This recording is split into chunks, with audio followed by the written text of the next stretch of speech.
Our next presenter is Dr. Devesh Kumawat. वो CV लगा देना है.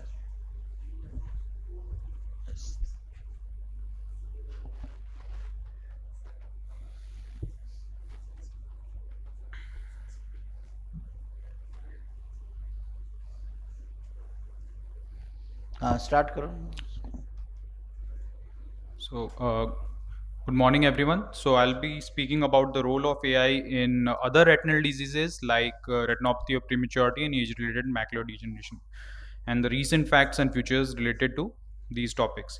So, now what is the conventional approach to ROP is that we screen the babies which are at risk are screened by trained ophthalmologists as per a screening schedule, and then once a treatable ROP develops, treatment is done and the babies are then followed up for regression of the disease.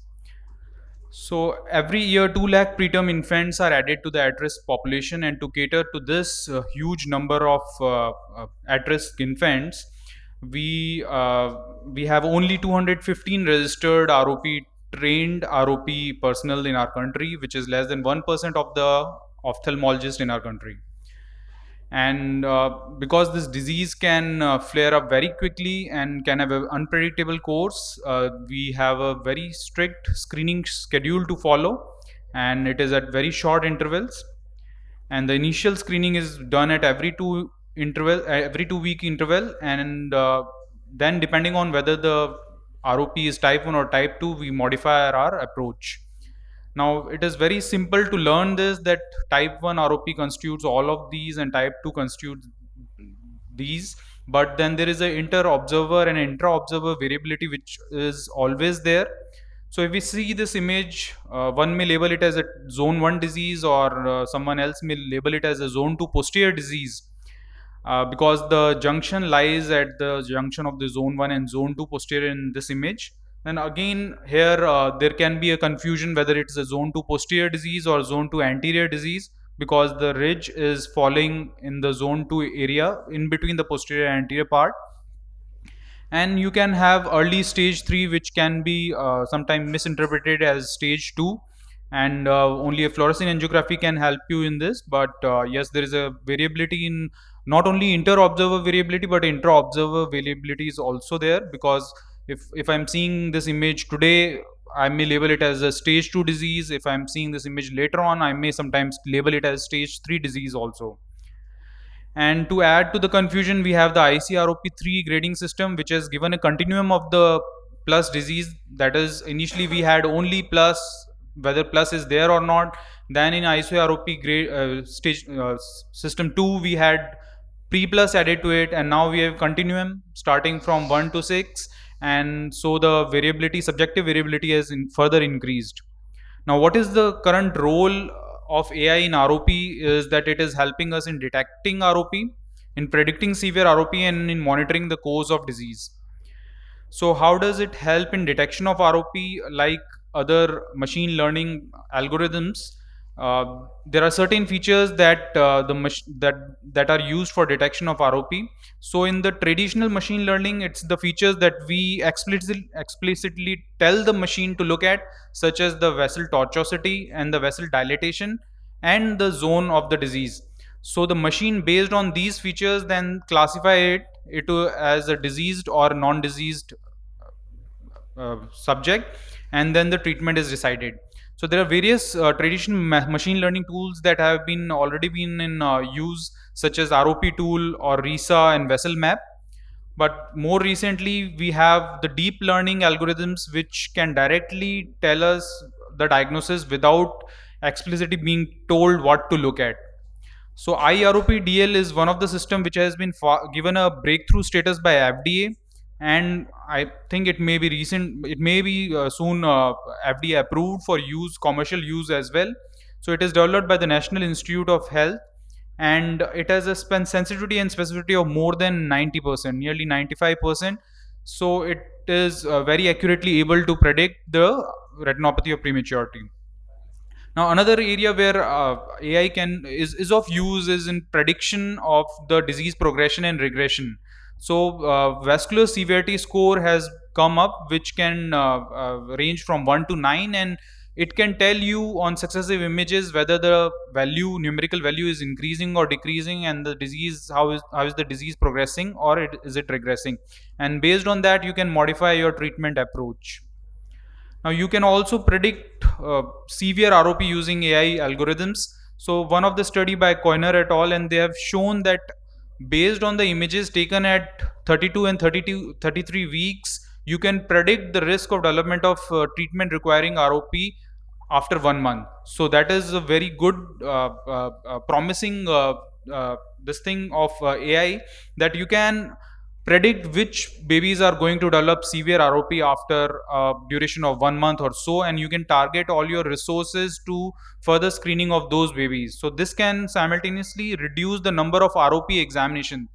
Think of the number of reduction in the ROP screening, the resources that could be channelized to other babies rather than screening, because not all of these at-risk babies will develop ROP. Only 5% of these will develop ROP, and out of that 5%, only 1% will require treatment.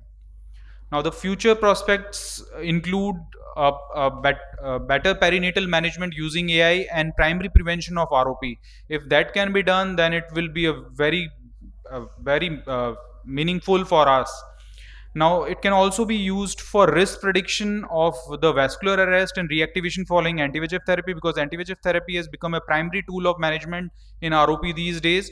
And vascular arrest is a common problem occurring in up to 30 to 80% of the babies treated with anti-VEGF therapy. So if we can predict which all babies are going to develop vascular arrest, then maybe we can combine them with laser therapy as well. Now, coming to ARMD, the conventional approach to treatment is to management is that we identify the at-risk patients, and again, a trained retina specialist is required here, and we grade it into different severity scales, and then we manage the patients. So we have a huge disease burden in our country, and the prevalence in our country ranges from 1 to 30%, 1% being late AMD prevalence, and early AMD being as high as 30%. So there is a huge disease burden, and again, we have a limited only 1,000 retina specialists who are registered in the Vitreoretina Society, and to cater to this demand, we are very short of the trained personnel. So ARMD grading is a simple grading system which is based on the presence of drusens and pigmentary changes and CNVM or geographic atrophy. Now, what is the current status of AI in AMD is that it is being used for detection of disease, classification of the disease, prediction of late AMD, and in disease monitoring. So there are numerous algorithms which have been developed by various authors, and until 2021 there were nearly 20 studies which had already been published using different algorithms for detection of ARMD from fundus images. And how does machine learning helps in detection, and how does it detect is basically it picks up the changes, certain specific changes that it picks up. Most likely these are the drusens and the pigmentary changes, and in OCT images also can be used by AI softwares to segment the OCT images, pick up the changes in the different layers, pick up the thickness of these layers, and then give the disease outcome. And similarly, fundus fluorescence, autofluorescence images have also been used by AI based on the amount of hypoautofluorescence, the extent of hypoautofluorescence. It can predict the progression of geographic atrophy.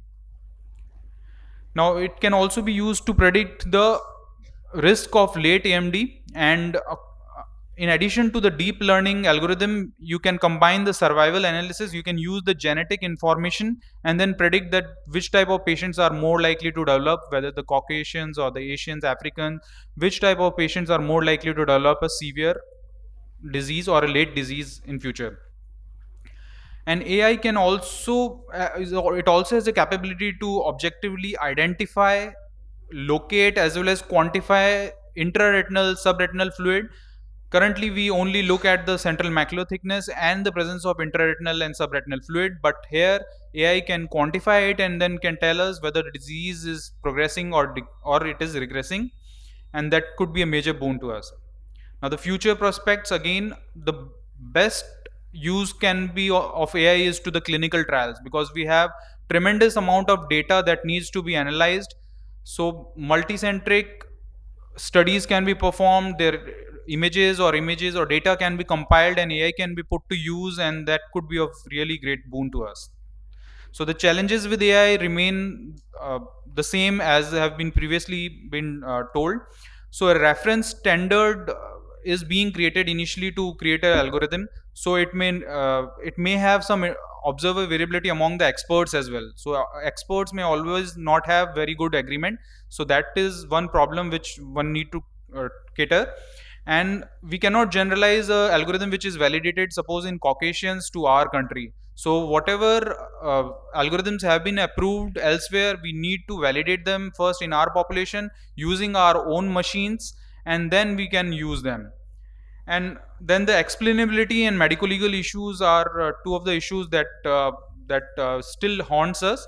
And financial considerations are, yes, it's very expensive tools, and these have to be extremely accurate to make them into pipeline. Now, to summarize, AI-based automatic tools can substantially benefit for the diagnosis and management of retinal disorders such as ROP and ARMD. But an assistive mode should be used till we have very robust algorithms, and that too they have to be approved by the regulatory bodies. Thank you.